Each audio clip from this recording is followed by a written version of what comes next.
मुरबाडच्या पाटगावमध्ये आधुनिक तंत्रज्ञानामधून ड्रोनद्वारे शेती फवारणीच्या योजनेचा शुभारंभ आमदार किसन कथोरे यांच्या हस्ते करण्यात आलाय। दरम्यान शेतकऱ्यांना मोफत कीटकनाशक संचाचं वाटपही करण्यात आलेलं आहे। यामुळे औषधांच्या फवारणीसाठी लागणारा वेळ, मजुरीसाठी लागणारा पैसा यांची बचत होणार आहे। ड्रोनच्या माध्यमातून फवारणी हे तंत्रज्ञान शेतकऱ्यांसाठी आता वरदान ठरणार आहे।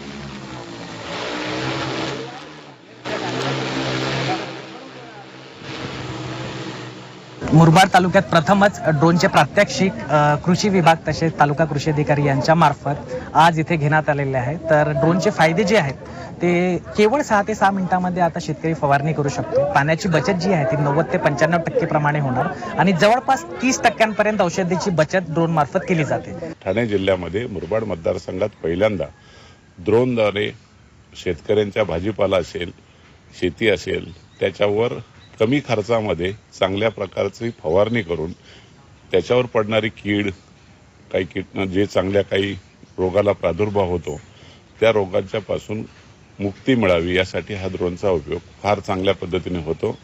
खर्चही फार कमी होतो आणि औषधही कमी लागते। चांगलं उत्पन्न मिळेल या आशेनं नांदेड जिल्ह्यामधील एका शेतकऱ्यानं कर्ज घेऊन पपईची बाग फुलवली। मात्र पावसामुळे भगवान कोलमनवार या शेतकऱ्याची बाग उद्ध्वस्त झाली। फुलगळ आणि पानगळ झाली, तसंच राहिलेली पानं देखील पिवळी पडली आहेत। त्यामुळे घेतलेलं कर्ज आता कसं फेडावं असा प्रश्न त्यांच्यासमोर उभा ठाकलाय। त्यामुळे सरकारनं पंचनामा करून मदत करावी अशी मागणी त्यांनी केलेली आहे। माझ्या शेतामध्ये मी पपई लावली याच्यासाठी मी आधीच कर्जबाजारी होतो आणि हे पपई खत पाण्याला बियाला सगळं हे करूनच व्याजाने पैसे काढून मी हे केलं आणि पाण्यानं अशी हे झालं की पुरं चिबडून गेली पुरी पपई, फुलगळ झाली, मालगळ झाला। हा पपईला आता मी लई कर्जबाजारी झालेलो आहोत। आता मला याचं काय करावं, आता काही सरकारनं आम्हाला मदत केली तर बरं होईल। पण पंचनामे वगैरे झाले काहीच नाही, पंचनामे नाही, कोणी बघायला तयार नाही, काहीच नाही। आणि आता घेऊयात बातम्यांचा वेगवान आढावा।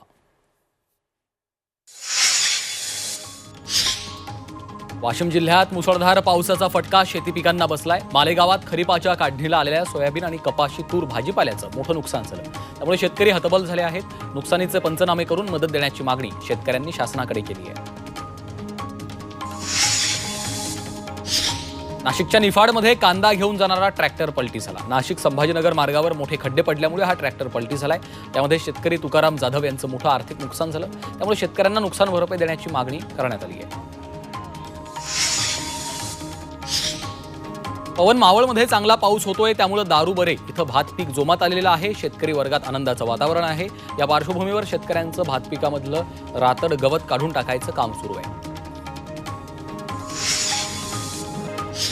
जळगावात कापूस आणि सोयाबीन पिकांसाठी अर्थसहाय्य योजना जाहीर करण्यात आली आहे। त्यासाठी अजूनही 80 ते 85 हजार शेतकऱ्यांची ई-केवायसी झालेली नाहीये। तरी देखील शेतकऱ्यांनी तत्काळ ई-केवायसी करावी असं आवाहन कृषी विभागानं केलंय।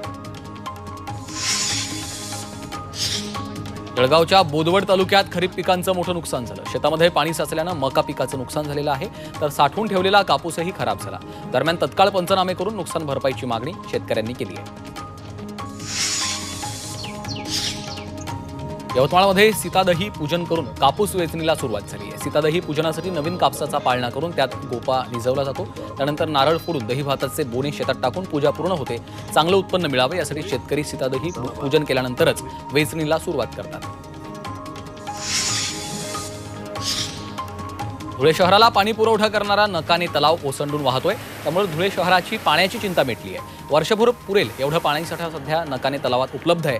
सांडव्यामधून पाणी आता पाझर नदी पात्रामध्ये वाहू लागलेलं आहे। त्यामुळे शेतकऱ्यांमध्ये आनंदाचं वातावरण आहे।